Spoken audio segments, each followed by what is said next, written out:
অহংকারী ধনী মেয়ের গল্প। একবার এক গরিব ছেলে এক ধনী ব্যক্তির মেয়ের প্রেমে পড়ে।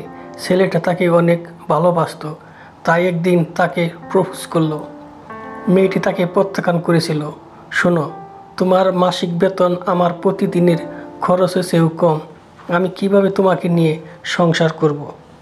তুমি কিভাবে আমাকে ভালোবাসার কথা বললে? আমি তোমাকে কখনোই ভালোবাসতে পারি না।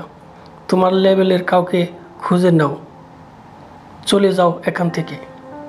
মেয়েটি ভালোবাসে না জানার পরেও সে তাকে ভালোবাসে এবং ছেলেটি চলে গেলেও তাকে ভুলতে পারেনি। 5 বছর পরে তারা একটি রেস্টুরেন্টে একে অপরের সাথে দেখা হয়েছিল। মেয়েটি তাকে চিনতে পেরে বলল, আরে তুমি কেমন আছো?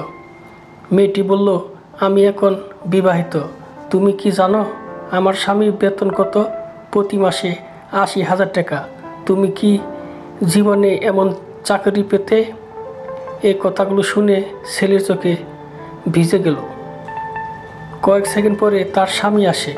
মেয়েটি কিছু বলার আগেই ছেলেটিকে দেখে তার স্বামী বলল, স্যার আপনি এখানে? পরিচয় করিয়ে দিল, এই আমার স্ত্রী, এই হলো আমার বস, আমি তার কোম্পানির একজন কর্মচারী। স্বামী স্ত্রীর দিকে তাকিয়ে বলল। স্বামী বলল, সে খুব ভালো মানুষ এবং তুমি কি জানো আমার বস একটি মেয়েকে ভালোবাসতেন, কিন্তু তিনি তার মন জয় করতে পারেননি বলে তিনি অবিবাহিত থেকে যান। মেয়েটি কত ভাগ্যবান হতো যদি সে এখন আমার বসকে বিয়ে করত। এখনকার দিনে কেউ কাউকে এত ভালোবাসে না। মেয়েটি পুরোপুরি হতবাক হয়ে গেল, কিন্তু তারপর একটি কথাও বলতে পারল না। নৈতিকতা, জীবন খুবই সংক্ষিপ্ত, তাই নিজেকে নিয়ে খুব বেশি অহংকারী ও গর্বিত হবে। বন্ধুরা, আমার এই চ্যানেলটি নতুন, অনুগ্রহ করে সাবস্ক্রাইব করুন, অন্যদেরকে দেখতে শেয়ার করুন।